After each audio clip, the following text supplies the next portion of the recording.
ఓం శ్రీ మహాగణాధిపతే నమః. ఓం నమ శివాయ. జయ దుర్గామాత. ఓం నమో శ్రీ లక్ష్మీనారాయణాయ నమః. కార్తీక పురాణం 27వ అధ్యాయం 27వ రోజు పారాయణం. దూర్వాసుడు అంబరీషుని ఆశ్రయించుట. మరలా అత్రిముని అగస్త్యునికిట్లు చెప్పెను. కుంభసంభవ, ఆ శ్రీహరిని దూర్వాసుని ఎంతో ప్రేమతో చేరదీసి ఇంకనూ ఇట్లు చెప్పాను. ఓ దూర్వాసముని, నీవు అంబరీషుని శపించిన విధముగా ఆ 10 జన్మలు నాకు సంతోషకరమైనవే. నేను అవతారములెత్తుట కష్టము కాదు. నీవు తపస్సాలివి, నీ మాటలకు విలువ ఇవ్వవలెను గాన అందులకు నేను అంగీకరించి తిని. బ్రాహ్మణుల మాట తప్పకుండుట నా కర్తవ్యము. నీవు అంబరీషుని ఇంట భుజింపక వచ్చినందులకు అతడు చింతాగాత్రుడై బ్రాహ్మణ పరిహృతుడై పర్యోపవేశమునర్చినే నెంచినాడు. ఆ కారణమున వలన విష్ణు చక్రము నిన్ను బాధింపబూనెను.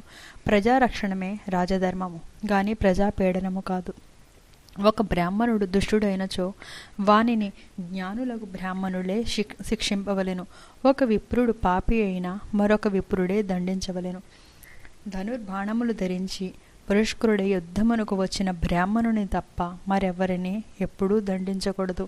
బ్రాహ్మణ యువకుని దండించుట కంటే పాతకము లేదు. విప్రుని హింసించువాడును హింసింపజేయువాడును బ్రాహ్మణ హంతకులకు న్యాయశాస్త్రములు ఘోషించుచున్నవి.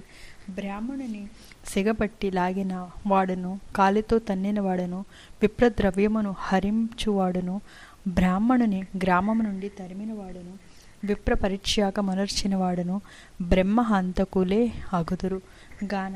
ఓ దూర్వాస మహర్షి, అంబరీషుడిని గురించి తపస్సాలియు విప్రోత్తముడును అగు దూర్వాసుడు నా మూలమున ప్రాణ సంకటమున పొందుతున్నాడు.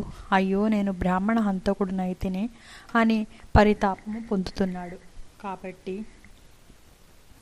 నీవు వేగమే అంబరీషుని కడకేగము. అందువలన మీ ఉభయులకు శాంతి లభించును అని విష్ణువు దూర్వాసునకు నచ్చజెప్పి అంబరీషుని వద్దకి పంపెను.